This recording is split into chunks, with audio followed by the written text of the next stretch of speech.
Hey you guys, today I am out at a park and it is beautiful and there's some kids skateboarding nearby and some kids playing basketball nearby, so you may hear some noise, but I'm going to try to do our read aloud today anyways because it's just so nice out.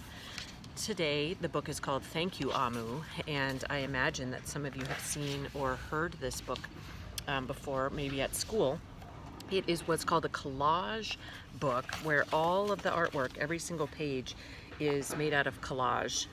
And so you won't be able to see that as well in the video, but you'll be able to get a glimpse as we go. So again, this book is called Thank You, Amu. And luckily the author made a little note. Note to the reader, Amu is pronounced Ah-mu and is the Igbo term for queen, which was very helpful because I wasn't sure how to pronounce it. Thank you, Amu. On the corner of First Street and Long Street, on the very top floor, Amu was cooking a thick red stew in a big fat pot for a nice evening meal.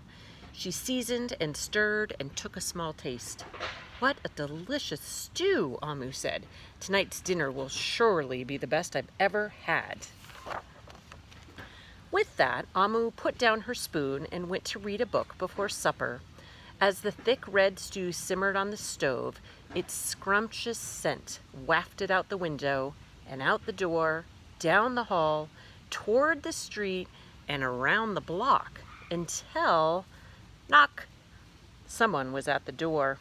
When Amu opened it, she saw a little boy. "Little boy," Amu exclaimed, "what brings you to my home?" "I was playing with my race car down the hall when I smelled the most delicious smell," the little boy replied. "What is it?" "Thick red stew." Stew," he sighed. "That sure sounds yummy." Amu thought for a moment. She was saving her stew for dinner, but she had made quite a bit. It would not hurt to share. "Would you like some?" The boy nodded. And so Amu spooned out some thick red stew from the big fat pot for her nice evening meal. "Thank you, Amu," the boy said, and he went on his way. With that, Amu closed the door and went back to her book. As she read, her thick red stew's scrumptious scent wafted out the window and out the door, down the hall, toward the street, and around the block until, knock, knock, someone was at the door. When Amu opened the door, this time she saw a police officer. "Miss Police Officer," Amu exclaimed, "what brings you to my house?"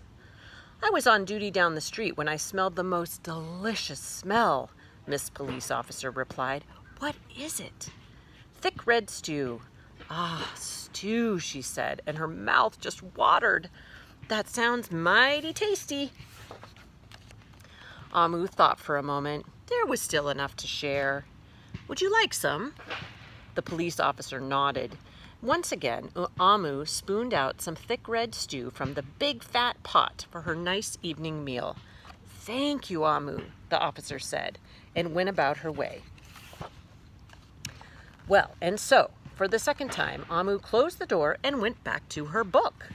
Sure enough, as she read, her thick red stew's scrumptious scent wafted out the window and out the door, down the hall, toward the street, and around the block until, guess what? Knock, knock, knock. Again, someone was at Amu's door. This time when she opened it, she saw a hot dog vendor.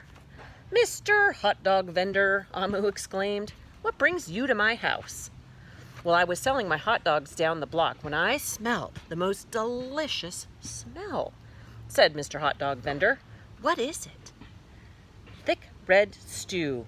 "Oh, stew!" The vendor licked his lips. "That sounds quite delectable." So Amu spooned out some thick red stew from the big fat pot for her nice evening meal. "Thank you, Amu," the hot dog vendor said, and he went on his way. Throughout the day, people from all across the neighborhood knocked on Amu's door. She fed a shop owner, a cab driver, a doctor, an actor, a lawyer, a dancer, a baker, an artist, a singer, an athlete, a bus driver, a construction worker, and even the mayor stopped by. And each time they knocked, Amu shared. Soon the sky darkened, the street lights brightened, and it was finally time for dinner. But when Amu opened her big fat pot of thick red stew for her nice evening meal, it was empty. Amu sniffled. Ugh, there goes the best dinner I ever had. Sorry and blue, she sat at the table with her empty pot until knock, knock, knock, knock, knock, knock, knock. Who could that be? Amu wondered. When she opened the door, she saw... Look at all those people. The little boy, the police officer, the hot dog vendor, the shop owner, the cab driver, the doctor, the actor, the lawyer, the dancer, the baker. Why, everyone she had fed was at her door. I'm sorry, everyone, Amu sighed. My thick red stew is all gone. I have nothing left to share. The little boy tugged at Amu's sleeve. Don't worry, Amu. We're not here to ask. We are here to give. The police officer carried in a fresh salad. The mayor entered with a roast chicken. The baker brought a collection of sweet goodies. Even the little boy presented Amu with something special in a shiny red envelope.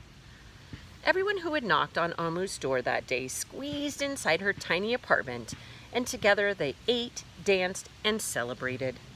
While Amu's big fat pot of thick red stew was empty, her heart was full of happiness and love. That dinner was the best she had ever had. And look at that very sweet note from the little boy that just simply says, "Thank you, Amu." Oh, such a sweet story. Thanks, everybody.